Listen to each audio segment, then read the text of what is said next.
Next up, as vaccination rates rise and restrictions roll back, people are getting more and more comfortable traveling again. That includes Boston Globe travel writer Chris Muther, who's 2 shots and so far one country, or one island actually, down, with a lot more in store for the rest of 2021. Christopher, it's great to see you. How are you?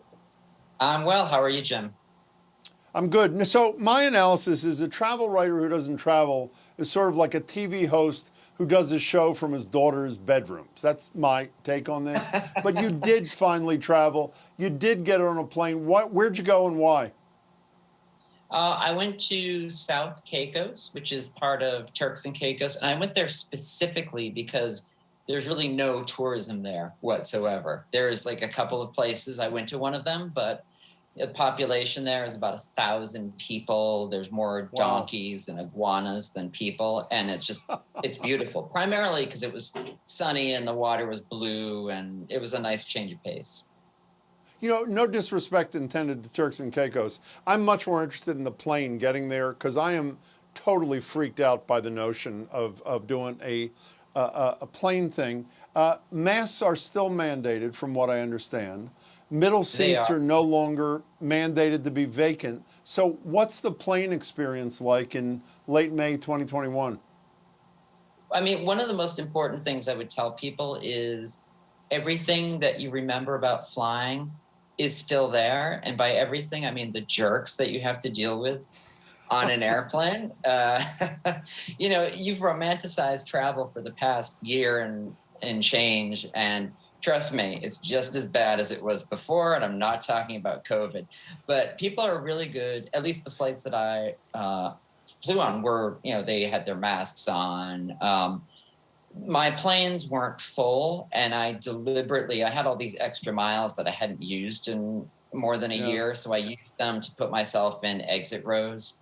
And, you know, most of the flights, I was the only one in the row. So I never felt unsafe, but I'm the person who wears an N95 and doesn't take it off when I'm on the plane at all. Yeah, but everyone has their own level of comfort. When you say it's not worse, I don't know if you saw the story in the New York Times on May 7th. Let me read you the opening paragraph. One returning pilot lost control of an aircraft during landing, skidded off the runway into a ditch. Another, just returning from furlough, forgot to activate a critical anti-icing system. Several others flew at the wrong altitude. It's apparently not like riding a bike. Were the pilots like pretty much together, or what's the deal? I'm trying to remember if there was any weirdness in my flights with altitudes and bumping. They seemed to do fine. Fine. I think mine were like on point. I don't think mine had been sort of off the bike. So before you decided to get on a plane, we spoke on the radio recently. You spent time on the Cape in, I can't remember the name, but these large aluminum houses on wheels. What are they called again? What are they called? They're called Airstreams. Airstreams.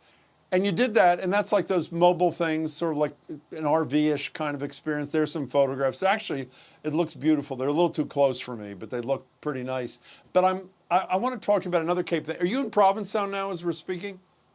I am in Provincetown right now as we're speaking, remote and on location, but not for you guys. Well, yesterday on the radio, we spoke to Rob Anderson, who owns one of my favorite places, the Canteen, and we talked a little bit about Provincetown coming out of the pandemic. He said he didn't think many, if any, restaurants had closed.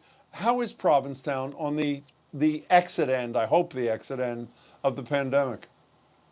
I mean, it's interesting to hear walking around because, you know, the concern, like it is everywhere on the Cape, is being able to find people to work. So, you know, but people here are, you know, thrilled that the governor has lifted all restrictions, you know, as early as he's going to.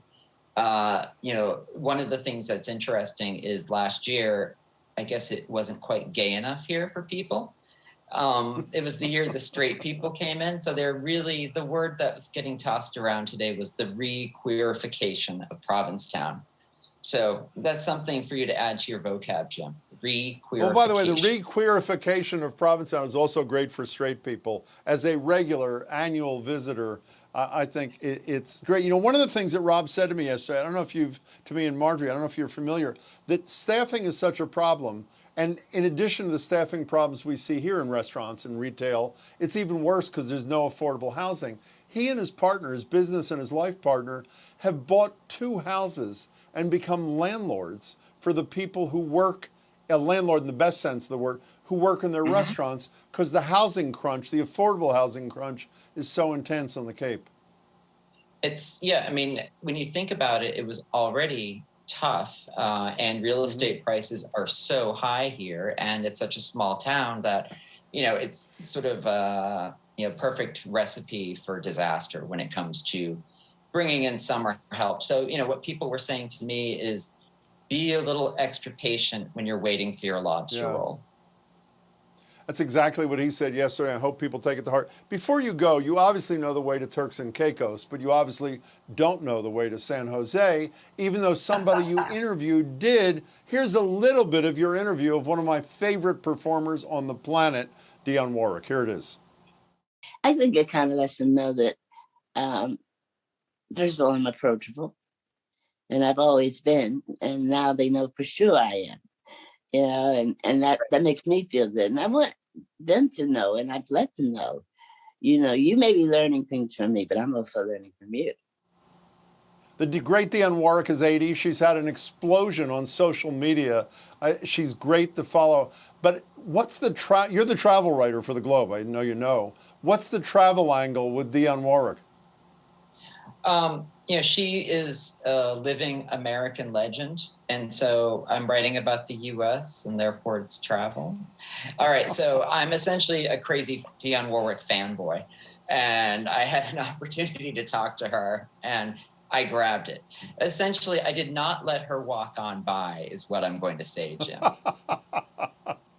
But I'm fun. That's almost as bad as my San Jose reference. Hey, Christopher, have fun in Provincetown. Next time we will talk to you about U.S. News and World Report ratings and a great disenchantment you have with how they rated the beaches on the Cape. But we don't have time for that today, so it'll have to wait. Well, it was worth it to be able to talk about Dionne Warwick. Let's just say that. It was indeed. Christopher, it's great to see you. Be well. Talk soon. You as well, Jim.